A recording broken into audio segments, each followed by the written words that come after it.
Ақша үнемдеудің таңдаулы 8 тәсілі. Қайырлы күн, құрметті достар. Сіздер Бека Төлеу YouTube арнасындасыздар. Ендеше уақыт жоғалтпайық, бастайық.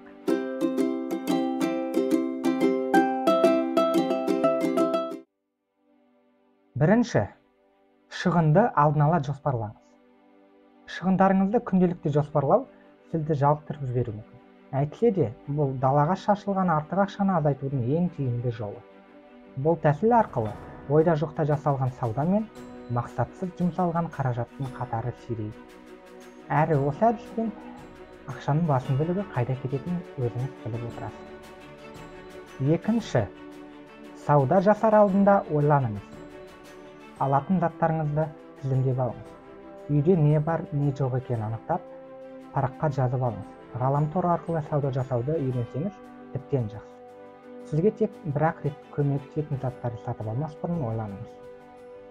Үшінші, бір затты екінші бір затпен алмастырыңыз. Бірінің орнына бірін пайдалануға болатын заттар тұрмыста өте жиі кездеседі. Мәселен, парацетамол дәрісі мен лимон қосылған шай терафлю ұнтағының супермаркеттен алынған пакеттер қоқыс пакеттерінің орнын алмастыра алады. Осындай жағдайларды ескерсеңіз, ақшаңыз қалтаңызда қалатынын естен шығармаңыз. Кейбірі сізді жұмыртқадан жын қырыққан деп ойлауы мүмкін. Дегенмен, ақша үнемдеудің ешқандай ұяты жоқ.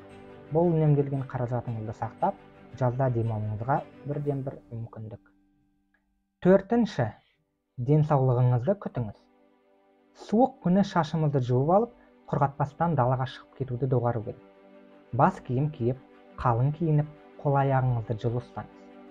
Ата-анаңыз айтатын сұлуынан жылуы деген қағиданы ұстансаңыз, дәріханаға барып артық шығынға ұшырамайсыз. Оған қоса, оқуда немесе қызметте жүріп ауырсаңыз, ойға алған істеріңіз кейінге шегеріліп қалатынын ұмытпаңыз.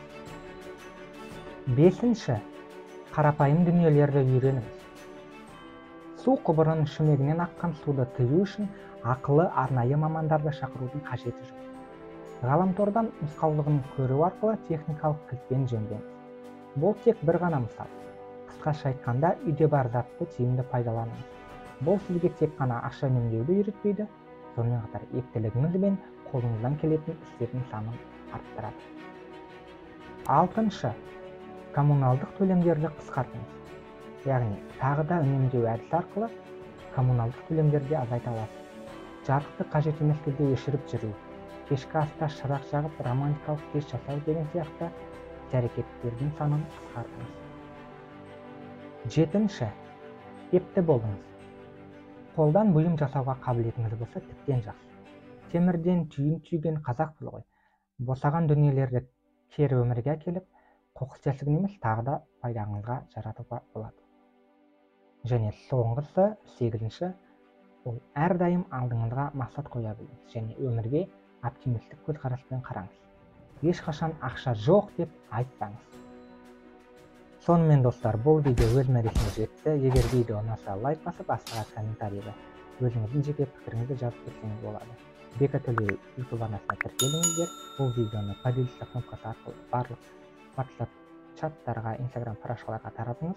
Бұл арқылы сіз менің YouTube арнамның дамуына бірден бір себепкер боласыз. Келесі кездескенше сау болыңыздар.